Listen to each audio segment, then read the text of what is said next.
word, YouTube? What's the word, man? Back at Trey Iconic. Here with a reaction, you know what I'm saying? We're going to react to comedian cancels himself on purpose. Now, I don't know what the fuck bro is talking about, but we going to see, man. There's a comedian out there named Matt Rife. You've probably seen him on your TikTok or Reels feed as you scroll mindlessly. For years, Matt grinded trying to make a splash on the comedy scene, starting from a young age when his grandfather first introduced him to the craft. I started to stand up when I was 15 at the Columbus Funny Bone in Columbus, Ohio, which is just outside my hometown in Ohio. And my grandpa used to take me to the open mics there every Wednesday after school. And it was just a fun thing I was doing recreationally. It was something that he always supported and loved to watch me do. And I was just doing it for fun. And then just kind of one thing led to another. You might also remember him from his Wild and Out days. I can't come to the phone right now because I'm busy having a dream that someday some white boy that looked like Vanilla Ice will do an impression of me on TV. Well, long story short, this dude had a major glow-up, and Matt went from basically an F-list celebrity to selling out arenas for his comedy overnight. All thanks to short-form content and that face. And obviously women love this guy. Your 40-year-old Don posts all of his clips on Facebook and goes to see this man live. Because Matt does crowd work. At least most of the clips that go the most viral for him are when he interacts with the crowd. And in general, it's really not my type of comedy I enjoy, but it is great for TikTok. Andrew Schulz really ushered this in a couple of years ago. At least he was the first guy to really hone in and take it to the next level. And now there's a ton of guys out here doing it. Now don't get me wrong, he had to work very hard to get here and is extremely skilled. I would actually call him like the Jack Harlow of comedy. But so basically, what you trying to say is that bro didn't blow up till he got a fucking glow up or glow up on some shit.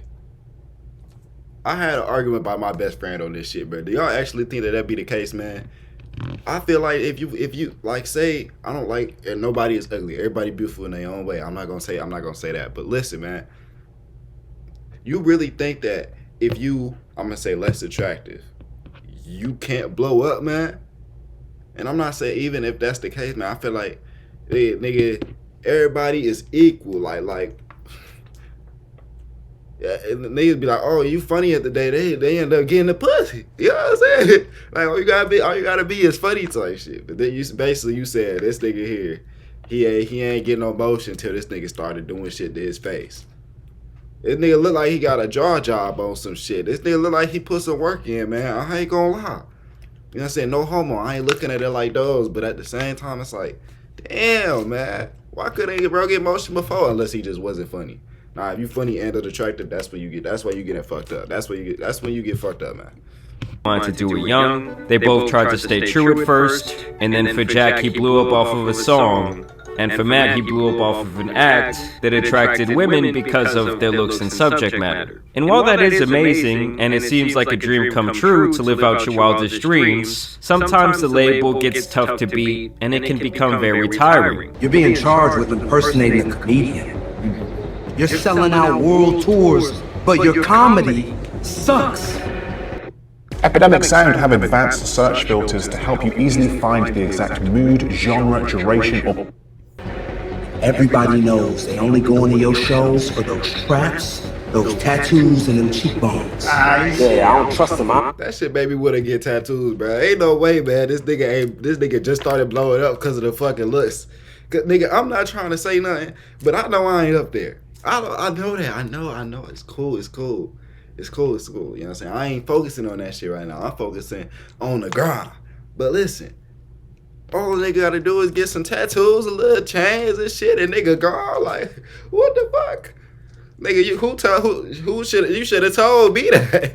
You should have told me that, man. Changing the life. Yeah, but you're fine ass. And so once Matt got his chance to get a Netflix special, he made it known that he was not some soft TikTok comedian and dropped a domestic abuse joke right off the cuff. Like I'm talking about the first 2 minutes in. And obviously due to copyright restrictions, I can't show you the full joke. But I made this little clip to kind of display what he was trying to get over. Yeah, man, the other day me and my boy went out to Baltimore and it was so damn ratchet. We walked into this diner and the hostess there had this big old black eye. Oh, okay, well, how did that happen? Man, well, let me tell you, it was not like SpongeBob, okay? It was so obvious what happened to her, okay? You know what I'm saying, Yeah, man, I get you. That's hilarious. Why didn't they just, like, stick her in the back, you know, flip some pancakes or something, you know? Well, let's be honest, man. If she could cook, she wouldn't have had that big old shiner in the first place. You know what I mean?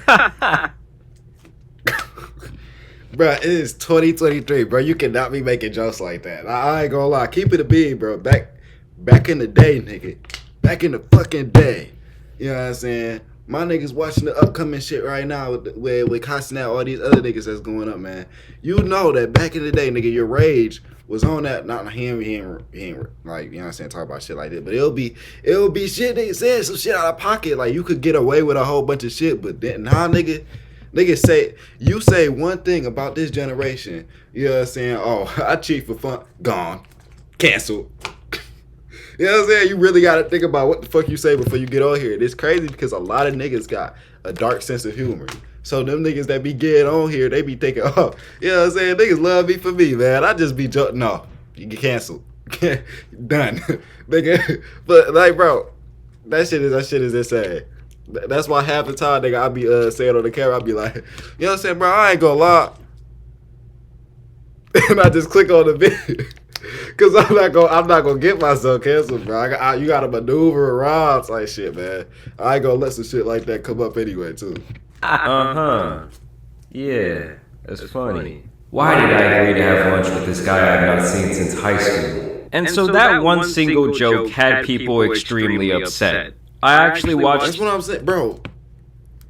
You could say this shit in the most nicest way possible. This generation is so soft. You could say something about yourself and other niggas that look like you gonna get offended. Like, what the fuck? I promise you. You know what I'm saying?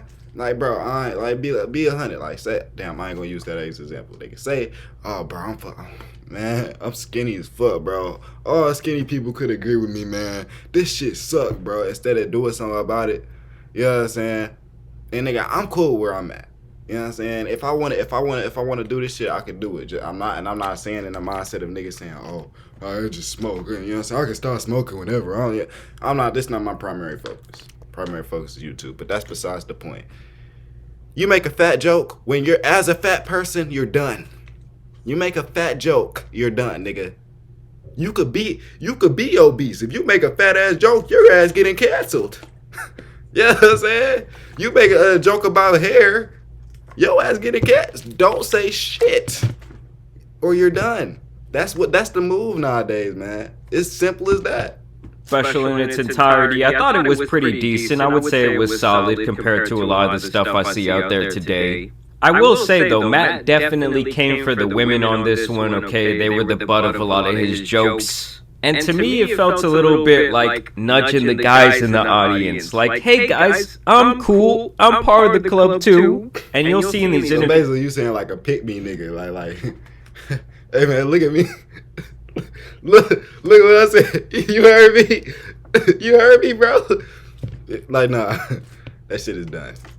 So basically, just say pick me, bro. I ain't gonna lie. That's the definition of that shit. Niggas be saying pick me girls and shit like that. You be seeing that shit a little bit too often, but niggas don't be saying this shit about the niggas, man. They be hearing you with the fucking where my hug at? Coming in and shit, nigga. They be fucking misunderstanding Riz with sexual harassment.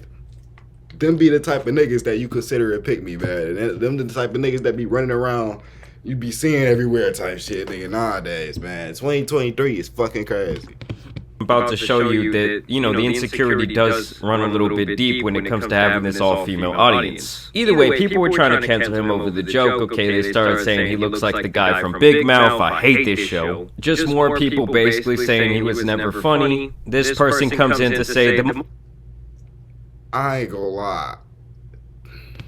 That's a terrible move too, nigga. I'm just thinking about it. If you, okay, now I say you have an audience, say you a content creator, a comedy nigga, whatever the fuck, man, you got an audience that supports you for your looks, and a majority female, and you talk about it, okay, I'm gonna compare it to niggas. Say you got an audience full of niggas, you know what I'm saying, you make a fat joke, you know what I'm saying, there might be a fat nigga in the crowd looking at you, you know what I'm saying, he'll laugh it off.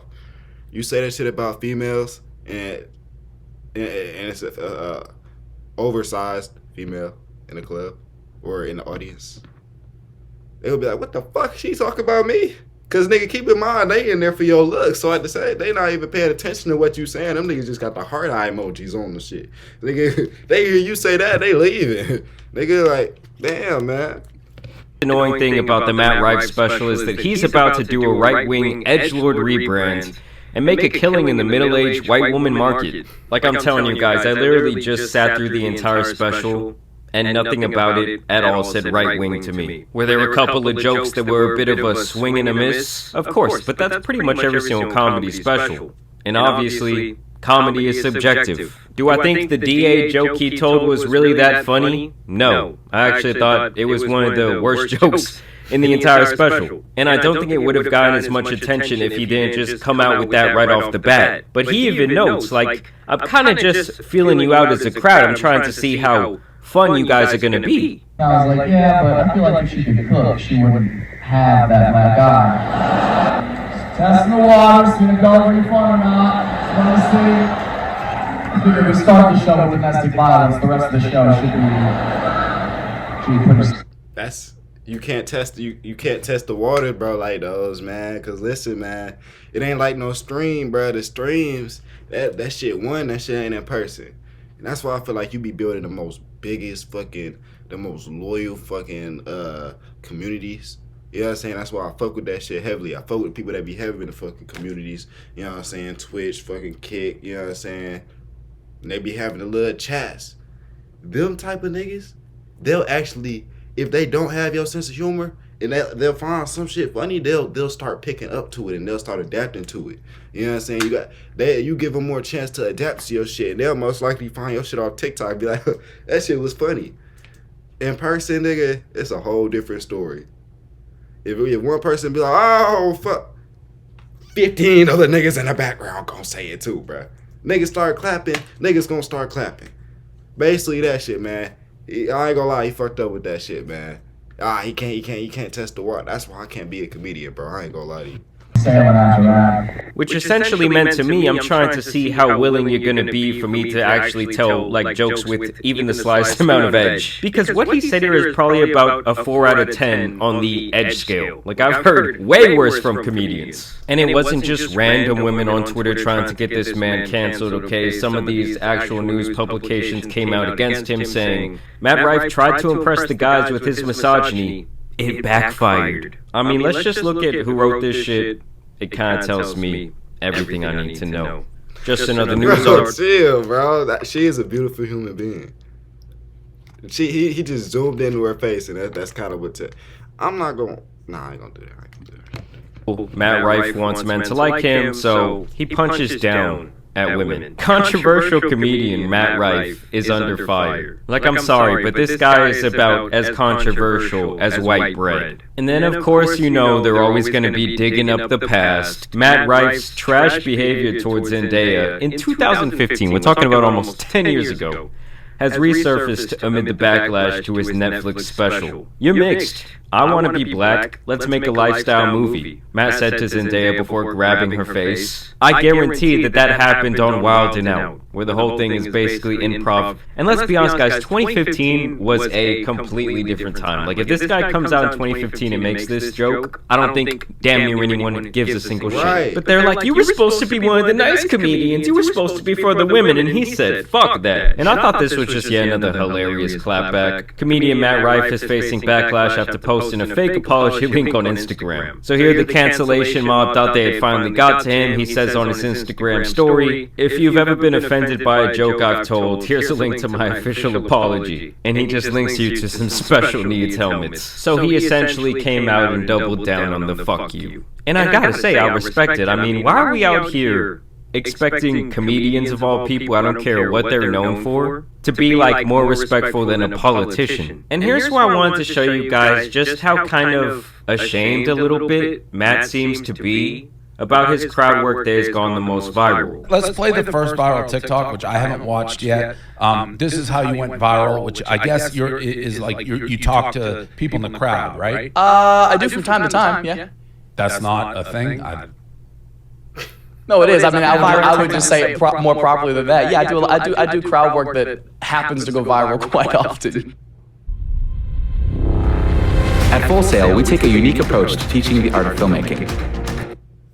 Yeah. So as you guys can see, it gets a little bit awkward when Dave Poinoi kind of just insinuates, yeah, you just, you kind of talk to the crowd, it goes viral. And he's saying, no, it's kind of a more calculated thing. You can see he's kind of like slide about having that reputation, like that's why he's famous. When in Dave's defense, that really is the reason that he blew up. He might not like that, but it's the truth. Crowd work is the proper way to describe it? Yeah, there you go. Okay, crowd work. I said talk to people in the crowd, I think. Yeah, that sounds like I'm interviewing them. All right, let's see it. Did he not have a job the entire time? Oh, God. And just pay attention to his face right here and how much he shakes his head in disapproval and just cringes at himself. He works at the ER also. Are you working with a hero? So how did he not do anything if he worked at the ER? Aside from work, he didn't do anything. He was saving lives. What do you do? You work for American Airlines? Oh, you! Oh my God! Where are my bags? Oh, what have you been doing? Saving lives all day?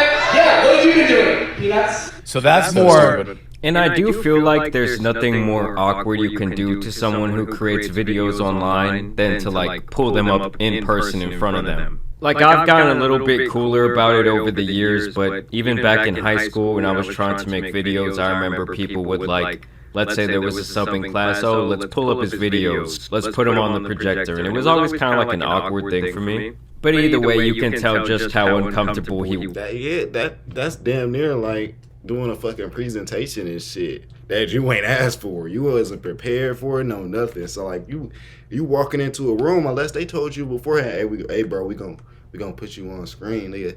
That's damn near like a fucking teacher putting you on the little slideshow type shit. Oh, this is Jerry's presentation, but this nigga ain't standing up presenting. So I'm like, damn, how the fuck you gonna do bro like that? Yeah, he's shaking his head. Some niggas don't even like to hear themselves for real. You know what I'm saying? Niggas just say shit and get the fuck on. That's probably the mindset that bro had. So when they put that nigga on that shit, they're like, fuck no. That nigga heart dropped. Just like during the presentations, man. In this moment, in how much he might actually kind of detest what made him famous. And here's where he speaks about the fact that a lot of women come to his shows for the wrong reasons because they find him attractive and they think he's just going to be doing crowd work the entire time, when in reality he's working on actual bits. And so a lot of times, those women who came for the shows for the wrong reasons leave not very satisfied with what they saw, whereas their boyfriends who didn't even want to come to the show actually end up having a better time because his comedy is actually more geared towards them. Up until like April this year, it was like 90% women coming to these shows, which weren't always for the right reasons. And they got there, and maybe they didn't like my comedy, and they go, well, maybe I wasn't a fan for the right reason, which is fine. I appreciate the immediate support, but like I'm a comedian more than anything else. So like I'm gonna do the comedy I want to do. I'm not gonna pander to what girls want me to do with the fucking belt thing that went viral for no reason. So they bring their boyfriends or husbands who are always reluctant because they fucking probably bought the tickets. Right. They didn't want to be there. And then like 20 minutes into the show, they realize like my comedy is so much more for guys than it is girls. It's so funny. You see their shoulders like start to relax, like their arms, like they're drinking their. And just in watching the one special that he recently put out, I would agree with him that the content is much more for men than it is for women. And I'm sure some of the women are still like, oh yeah, this is still cool, it's still funny. You know, the whole point of being here is to laugh. And the other ones are like, how could you, Matt? My live shows, to me, I've always gone for the tone of like, I just wanted to feel like a hangout with the boys. Right. Like, you're gonna say some ridiculous shit from time to time, but I wanted to just feel like a hangout. It breaks my heart that so many guys just won't give me a chance because I'm like, dude, we could be best friends. You just never know. And I wonder if that's been something that he struggled with, not only like in his comedy, but also in real life. Like guys not wanting to bro down with him because of the way he looks or thinking that he's going to be a certain way. Because it feels to me like this might be a slightly deeper insecurity than just his comedy. He just wants to be one of the guys. And I agree with him there too. Like if you get around your boys, you were going to say stuff that could have got him canceled, it could have got him fired. Like that's just the way it goes. It does feel kind of like a safe space for you to get some shit off. I don't know, I just find this entire situation to be extremely interesting because it's almost like this man is kind of canceling himself on purpose. And I can't decide whether it's dumb or smart, because on one hand, you could completely lean into like this women arc that he's been on, and probably 10x his fame. Or on the other hand, you can kind of like get rid of that reputation, but probably be way less famous, way less successful. But if at the end of the day that's what makes him happy, and have a more wide range of an audience this way, then so be it. And just to kind of put a ribbon on this whole thing, no, I don't think he should be canceled for that one joke. At the end of the day, it is comedy. He is a comedian. And it is funny to see people come out the woodwork to call him right-wing already, to try and pull up this old shit from 2015. It's just ridiculous. Y'all let me know what you guys think down below. As always, I do want to thank you guys. Alright, man. I think that's the end of that video, man. I hope y'all enjoyed that shit. Go ahead, like, comment, subscribe, and I'll catch y'all niggas on the next one, man. Peace. See the love in the eyes of the kid that was lost and it turned to a rebel. Mama don't give up on me.